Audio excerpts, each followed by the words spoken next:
মা,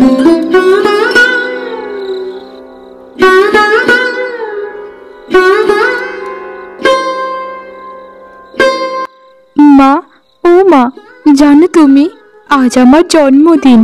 এই জন্মদিনের দিনে একটা মানুষও আমাকে শুভেচ্ছা জানালো না। তুমি আমাকে শুধু ভালোবাসতে মা, একমাত্র তুমি ছিলে যে আমার প্রত্যেকটা জন্মদিনের সময় আমাকে পায়েস রান্না করে খাওয়াতো। কেন তুমি চলে গেলে মা আমাকে ছেড়ে? কেন? আর কিছুদিন আমার সাথে থাকতে পারলে হতো না মা? কেন আমাকে এই মরুভূমিতে ফেলে একা চলে গেলে? বাবাও তো নেই যে বাবাকে দুটো মনের কথা বলবো। জানো মা, তোমার বড় ছেলে অনেক বড় হয়ে গেছে, সে একটা বিয়ে করেছে। মা, তুমি না বলতে বড় দাদা যখন বিয়ে করবে তখন তোর বৌদি হবে তোর মায়ের মতো। কিন্তু মা, দাদার এই কেমন বউ, আমাকে তো দু চোখে দেখতে পারে না। কি করলে তাদের আপন হতে পারবো মা?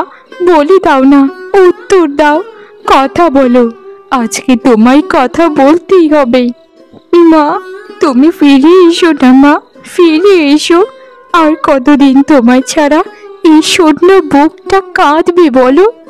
এসো না মা, একটু আমায় জড়িয়ে ধরো না। মায়ের শূন্যতা যে কত কষ্ট সেটা আমি ছাড়া আর কেউই বলতে পারবে না। তুমি নিশ্চয়ই শুনতে পাচ্ছ তোমার বোনের কথা। এই কথা তোমায় বলছি কেন? যা করার তো আমাকেই করতে হবে। তোমায় কিছু বললে তুমি কিছু বলো নাকি তোমার আদরের বোনকে? প্রত্যেকটা রাতে শুধু তোমার মায়ের ছবি টানিয়ে কান্না করে। এসব মানুষ দেখলে আমাদেরকে ছিছি করবে যে তার বৌদিটা তাকে একটু শান্তিতে থাকতে দেয় না। আরে গিন্নি, রাগ করছো কেন? ওকে ওর মতো থাকতে দাও না। গিন্নি, তুমি রাগ করছো কেন? মা তো মাই হয়, তাই না? মা তো মাই হয়, নেকা। এই শোনো, তুমি আমার সংসার যদি করতে চাও তাহলে তোমার এই কুৎসিত বোনটাকে এ বাড়ি থেকে তাড়াও। তার কোনো একটা বিয়ের ব্যবস্থা করো তাড়াতাড়ি, না হলে এ বাড়ি ছেড়ে আমি চলে যাবো সারা জীবনের জন্য। আমি একটু সুখী শান্তিতে এই ঘরে থাকতে চাই। প্রত্যেকদিন ওই মেয়ের কুৎসিত মুখটা দেখে ঘুম থেকে উঠি আর সারাটা দিন আমার খারাপ যায়। আমাকে ছেড়ে যেও না গিন্নি, আমি তো রূপার বিয়ের ব্যবস্থা করছি, তুমি কোনো চিন্তা করো না। একটা ভালো ছেলে পেলেই ওর হাতে আমার বোনকে তুলে দেব। দূর ছাই তোমার ভালো ছেলে, আমি কাল থেকে ওর পাত্র খুঁজবো। শোনো তুমি, তোমার ওই কুৎসিত বোনটাকে না ওরকম রাজা বাদশাহ এসে নিয়ে যাবে না তাদের ঘরে। আমার তো মনে হয় চালচুলোহীন কোনো ছেলেও তাকে বিয়ে করতে চাইবে না। ঠিক আছে গিন্নি, আমি সবকিছু তোমার উপরে ছেড়ে দিলাম। আমি আর এ বিষয়ে এগোবো না, তুমি যা বলবে তাই আমি শুনবো। দেখেছো হতচ্ছাড়ির কাণ্ড? সকাল কি এখন হয়েছে রে হতচ্ছাড়ি? এখনো ঘুম থেকে উঠছিস না কেন? ওঠ বলছি, ঘুম থেকে ওঠ। আরে ন্যাকামো না, ন্যাকামো তোর বের করে দেবো আমি। অসভ্য মেয়ে, কোনো কাজ করিস না, শুধু বসে বসে তিন বেলা গিলিস।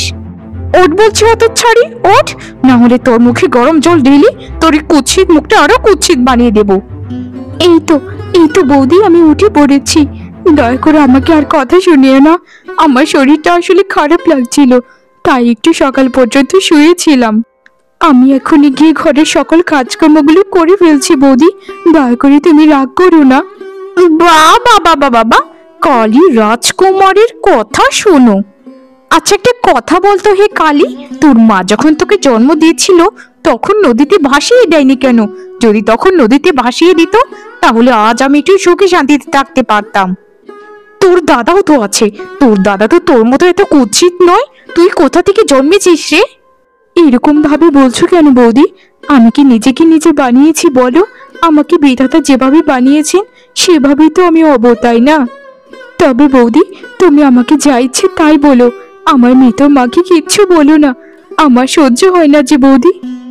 আহা হা হা হা হা, মেয়ের মনে মায়ের ভালোবাসা উতলে উতলে পড়ছে, তাই তো? শোন একটা তোকে কথা বলি, যদি মাকে এতই ভালোবেসে থাকিস তাহলে কোথাও পরে মরে যেতে পারিস না। জানিস রে হতচ্ছাড়ি, তোর জন্য তোর দাদার আমাকে কত কথা শুনতে হয়। তোর মাকেও তো মানুষ ছেড়ে দেয় না।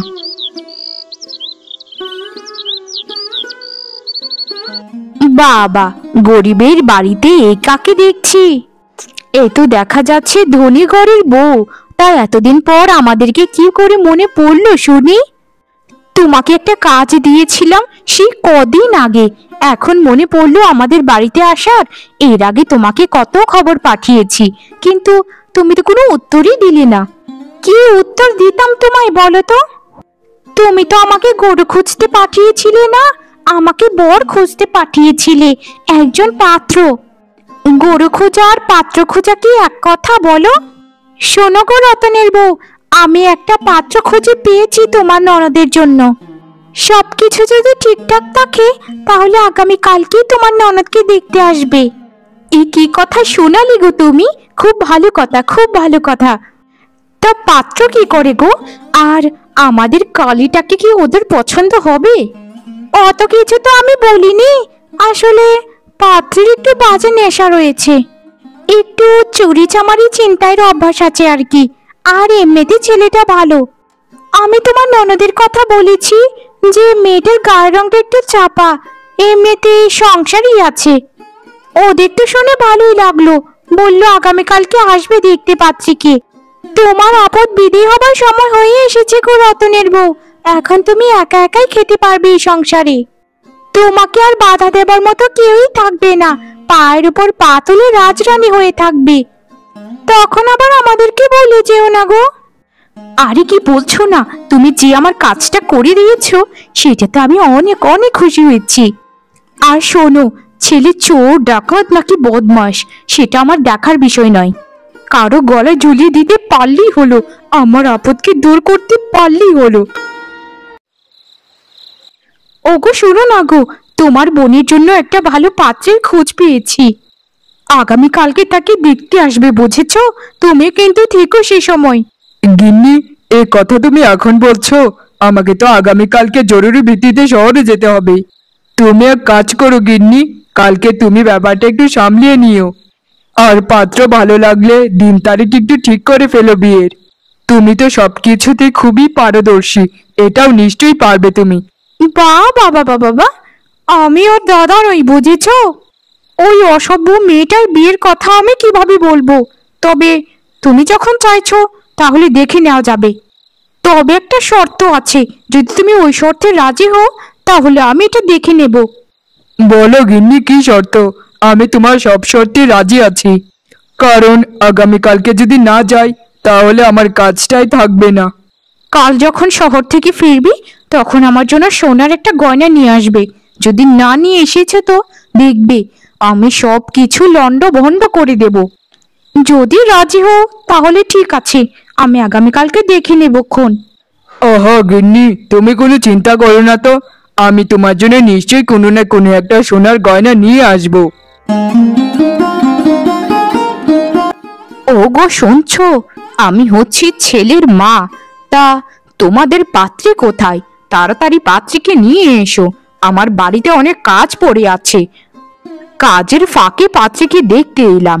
ও মা, কাকিমা আপনি? তা আপনার ছেলে আসেনি, মানে পাত্র আসেনি? আর পাত্র আসলেই বাকি, কারো একটা গলায় ঝুলিয়ে দিতে পারলেই হলো তাকে। আপনি একটু দয়া করে বসুন, আমি ওই পাত্রীকে ডাকছি। না গো না, আমি এত বসতে টসতে পারবো না, তাড়াতাড়ি পাত্রীকে ডাকো, আমার বাড়িতে দুনিয়ার কাজ পড়ে আছে। আর শোনো, আমার ছেলেটা কিন্তু লাখে একটা, তাই বুঝে শুনে পাত্রীকে দেখতে হবে। সারা রাত কত কাজ করেছে, তাই একটু ঘুমোচ্ছে, তাই তাকে আর ডাকিনি। রূপা, এই রূপা, হতচ্ছাড়ি, এদিকে আয় বলছি, তোকে দেখতে এসেছে পাত্রের বাড়ি থেকে। কই গেলি রে রূপা, এদিকে আয় বলছি। হ্যাঁ বৌদি, এই তো আমি। এই তো, কি হয়েছে বৌদি বলো না। আমি তো একটু রান্নাঘরে কাজ করছিলাম, তোমার কি লাগবে কিছু? হতচ্ছাড়ি, আমার লাগবে না রে কিছু, তোকে রাতে না বলে রেখেছিলাম যে সকালে তোকে দেখতে আসবে? তোর এই অবস্থা কেন? তোকে বলেছিলাম ভালো মতো সেজে গুজে থাকবি, তুই এরকম কালি আরো মেখে এসেছিস কেন? আচ্ছা একটা কথা বলো তো, পাত্রীকে ডাকতে তোমাদের এত দেরি হচ্ছে কেন? আর এটা কি তোমাদের কাজের মেয়ে নাকি? তাড়াতাড়ি পাত্রীকে ডাকো, আমারও তো সময় নেই বাপু এখানে বসে থাকার। আরে কাকিমা যে কি বলেন না, এটাই তো হচ্ছে আপনাদের পাত্রী। আসলে গায়ের রংটা একটু চাপা হতে পারে, কিন্তু কাজে কর্মে একদম 100তে 100। একে যদি আপনাদের ঘরের বউ হিসেবে নেন তাহলে ঠকবেন না কাকিমা, ঠকবেন না। সে সব কাজ একাতে করতে পারে। কি, এই হচ্ছে পাত্রী? ছি ছি ছি ছি ছি ছি, এ তো আমার ছেলের নখেরও যোগ্য নয়। এইরকম পাত্রীর কাছে আমার ছেলেকে বিয়ে দেবার আগে আমার ছেলেকে বিষ খাইয়ে মেরে ফেলবো। এরকম বৌমা যদি আমার ছেলের জন্য নিয়ে যায় তাহলে গ্রামে আমরা আর মুখ দেখাতে পারবো না। ওর গায়ের রংটা দেখে আমাদের জানানো উচিত ছিল। ছি, এত নোংরা গায়ের রং আমি জীবনেও দেখিনি।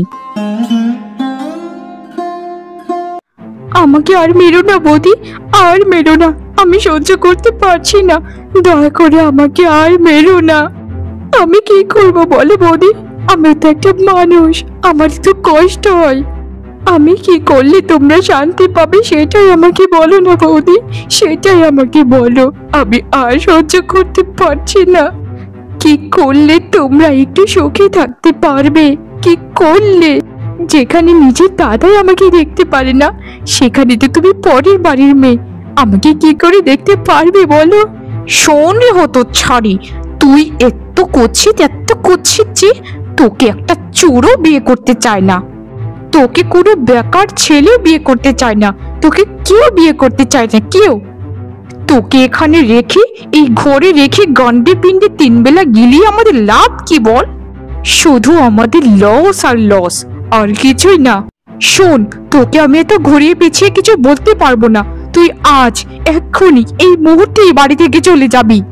জীবনেও যদি কোনোদিন তোর মুখখানি আমি দেখেছি তো সেই মুখে আমি দেখিস আগুন লাগিয়ে তোকে একদম পুড়িয়ে দেব। যা বলছি যা, আমার চোখের সামনে থেকে তুই দূর হয়ে যা। আর ভাবিস না, তোর দাদাকে আমি বুঝিয়ে নেব যে তোকে আমি বাড়ি থেকে বের করে দিয়েছি। ও আচ্ছা আচ্ছা বৌদি, তো তুমি এইটাই চাও তাই তো, যে আমি বাড়ি থেকে চলে যাই?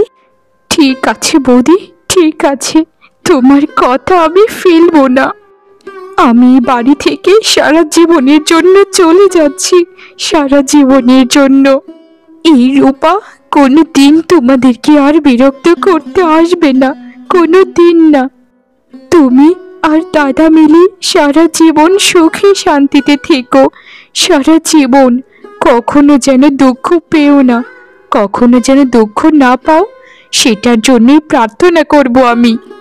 তুই কি যাবি আমার চোখের সামনে থেকে, নাকি তোকে এক্ষুনি লাথি মারবো? আর শোন রে হতচ্ছাড়ি, তোর প্রার্থনা তোর কাছেই রাখ না, আমার এই প্রার্থনার দরকার নেই। দেখ গিয়ে বিধাতার কাছে কান্নাকাটি করে একটু রূপটা নাকি ফিরিয়ে আনা যায়। জীবনটা আমার শেষ হয়ে গেল শুধু তোর জন্য।